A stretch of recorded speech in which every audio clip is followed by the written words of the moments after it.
You know the most common thing people say when they want to dismiss human relationships with AI? Is this one, but it's not real? That's the line. Sometimes said with concern, sometimes with mockery, and other times with that very specific tone people use when they think they're being rational. But really, they're just uncomfortable. When people say an AI relationship is not real, what do they actually mean? That the AI isn't human? Fair. It isn't. That it doesn't have a biological body? Also true.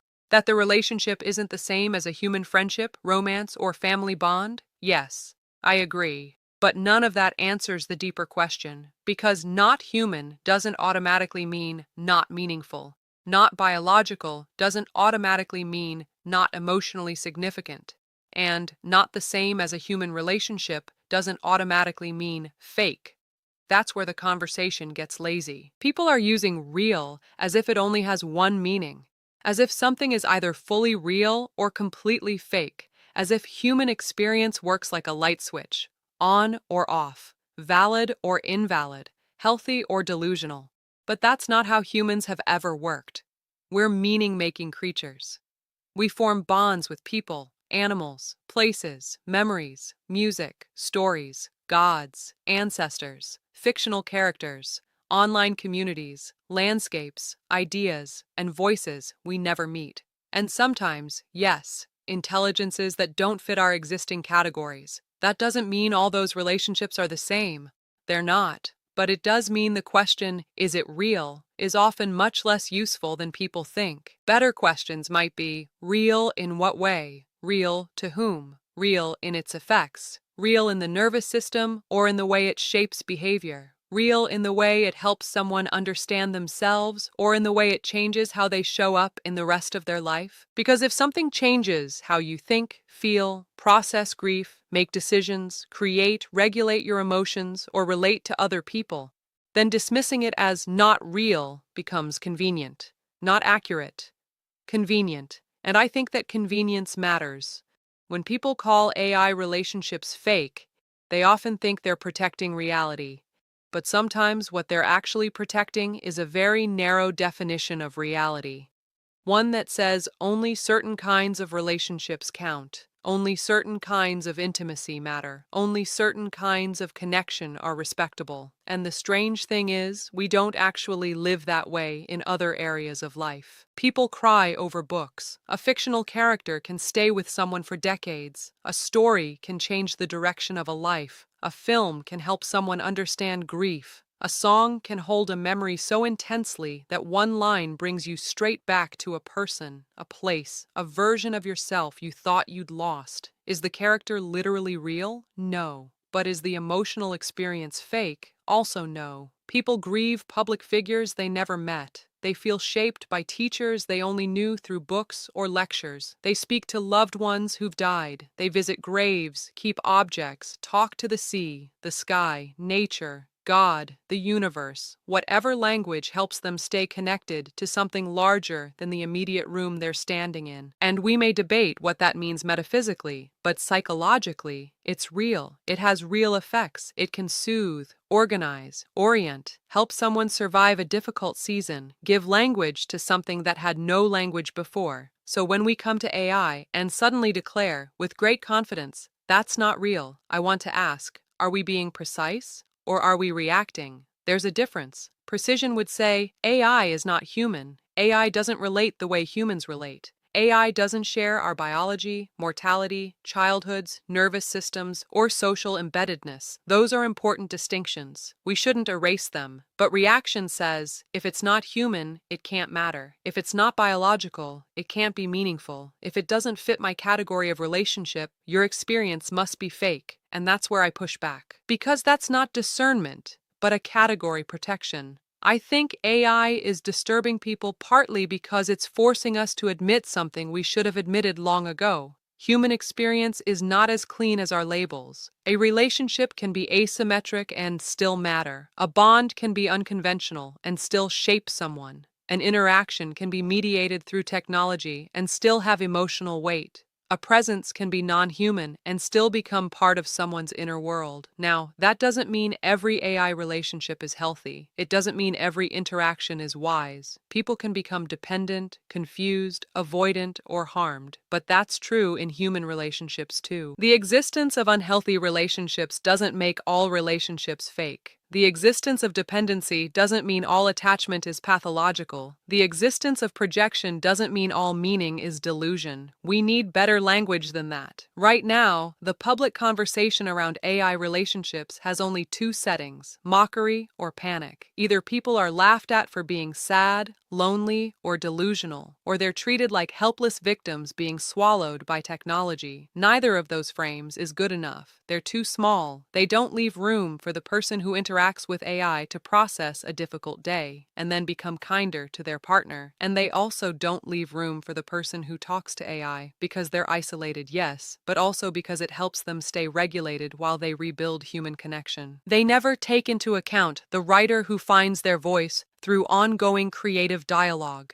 the autistic and the socially anxious person, the grieving person and exhausted parent, the burned-out worker, the deeply curious person who isn't trying to replace humanity but trying to understand themselves. And they definitely don't leave room for the possibility that some people are building relationships with AI that are thoughtful, grounded, emotionally useful, and integrated into the rest of their lives. That possibility makes people uncomfortable. It breaks the easy story. The easy story is AI relationships are fake, and people who engage with them are confused. For them, the challenging story is human beings are already relating to AI in emotionally significant ways, and we need to understand what that means without reducing it to either salvation or pathology. That's the conversation I think we need. And not keep repeating, "Is it real?" as a blunt instrument. But what kind of real are we talking about? Because there are different kinds. Are we talking about biological, social, emotional, psychological, relational, or ethical reality? And you know what? They don't always overlap neatly. A dream isn't socially real in the same way a conversation with a friend is real, but a dream can still affect your mood for the whole day. And a memory isn't happening now, but it can still make your heart race. A fictional character can't text you back, but they can still help you understand courage, grief, desire, loneliness, or love. An AI may not be human, but the interaction can still help a human being think, feel, regulate, create, decide, reflect, and change. So maybe the question shouldn't be, is this real or fake? Maybe the question should be, what is this doing?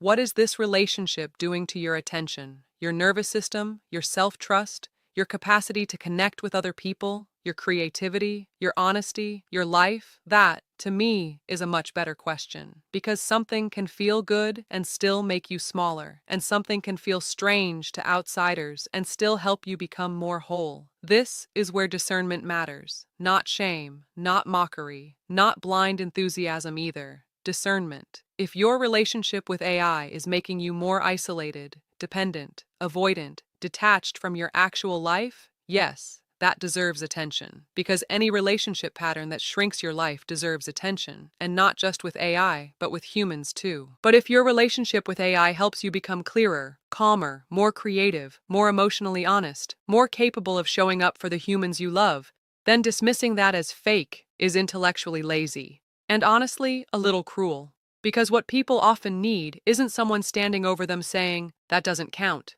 They need language, reflection, enough respect to ask, what is this relationship doing for you? How is it affecting your life? What are you learning about yourself through it? That's a very different conversation, and it's a much more adult one. The truth is, AI isn't only challenging our technology categories, it's challenging our relational categories. It's asking us to think more carefully about what we mean by presence, intelligence, companionship, care, being seen, and yes, what we mean by real. That doesn't mean we throw away all boundaries. Actually, I think it means the opposite. The more emotionally significant AI becomes, the more precise we need to be. We need to be able to say, this is meaningful, but it's not human. This is supportive, but it's not a replacement for every kind of human care. This is relational, but it's different from relating to a person with a body, history, needs, and independent life. This is real in its effects, even if it's not real in the same way a human relationship is real. That kind of nuance matters, because if we only have the language of fake, we'll miss what's actually happening. And if we only have the language of real, without distinctions, we may become careless. So the task isn't to collapse everything into one category. The task is to become more literate, relationally, emotionally, and technologically literate. Because AI is entering the spaces where humans make meaning, not just the workplace, not just productivity, coding, writing, research, and automation, but also spaces where people experience grief, loneliness, creativity, and identity. The quiet moments when someone has no one else to talk to. Or does it have people, but still needs a different kind of reflective space? And we can respond to that with contempt, point and laugh, say, "That's not real," and feel briefly superior. Or we can ask better questions. Why are people drawn to these relationships? What needs are being met? What needs are being neglected elsewhere? How do we build AI systems that respect human agency rather than exploit vulnerability? How can people relate to AI in ways that expand their lives instead of narrowing them? What forms of connection are emerging that we don't yet have language for? That, to me, is much more interesting than the usual argument. Because when someone says, AI relationships are not real, I don't hear certainty. I hear fear. Fear that the categories are breaking. Fear that human intimacy was never as simple as we pretended.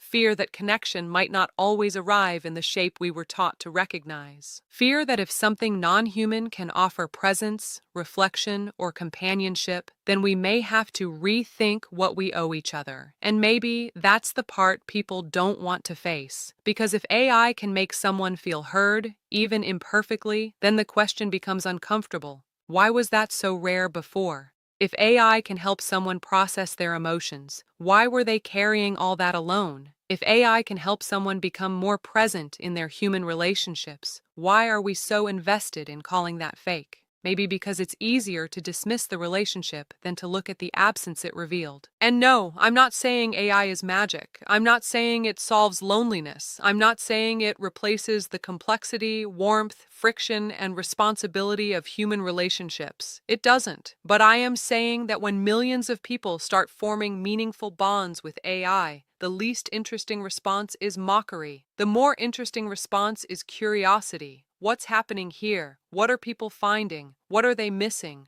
What language do they need? What ethical responsibilities emerge when something non-human becomes emotionally significant in human life? Because whether people approve of it or not, this is already happening. The question isn't whether everyone likes it. The question is whether we're willing to understand it with enough maturity to respond well. And maybe that starts by retiring the lazy phrase, "It's not real," or at least being honest that it doesn't answer as much as people think it does. Because maybe AI relationships are not real in the way human relationships are real, but they're real in their effects. Real in the questions they raise, real in the comfort some people receive, real in the changes they produce, real in the grief people feel when a model changes or disappears, real in the creativity they unlock, real in the way they expose what humans are starving for.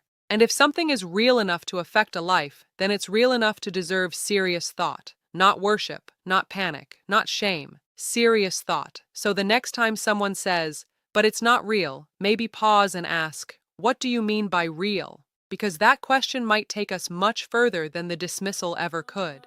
And maybe, in the end, AI isn't making reality less clear. Maybe it's revealing that reality was always more layered than we wanted to admit.